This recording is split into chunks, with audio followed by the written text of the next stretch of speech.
लातूर जिल्ह्यातील उदगीर शहरातल्या नांदेड रोडवरच्या अशोका पॅलेस हॉटेलवर 13 ऑगस्ट रोजी सायंकाळी उदगीर ग्रामीण पोलिसांनी अचानक छापा टाकून काही पुरुष आणि काही महिलांना ताब्यात घेतले। त्यावरून पोलीस हेड कॉन्स्टेबल संदीप केंद्रे यांनी दिलेल्या फिर्यादीवरून उदगीर ग्रामीण पोलीस ठाण्यात गुन्हा नंबर 569/2026 कलम 3, 4, 5, 7 अनैतिक व्यवसाय प्रतिबंध अधिनियम 1956 सह कलम 143 BNS नुसार आरोपी अहमद जलील बागवान जळकोट रोड बोधननगर उदगीर याच्या विरुद्ध गुन्हा दाखल करण्यात आला आहे।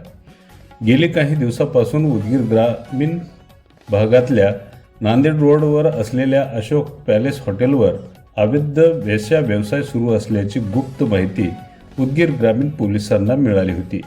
त्यावरून उदगीर ग्रामीण पोलिसांनी 13 ऑगस्ट रोजी रात्री अचानक अशोका पॅलेस हॉटेलवर छापा टाकून अनेक पुरुष व महिलांना ताब्यात घेतले।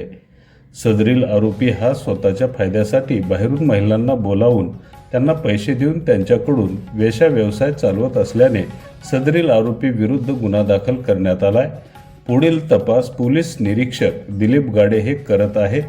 सध्या ताब्यात घेतलेल्या महिला आणि पुरुषांकडून सुद्धा चौकशी केली जात आहे। या घटनेमुळे उदगीर शहरात एकच खळबळ उडाली आहे।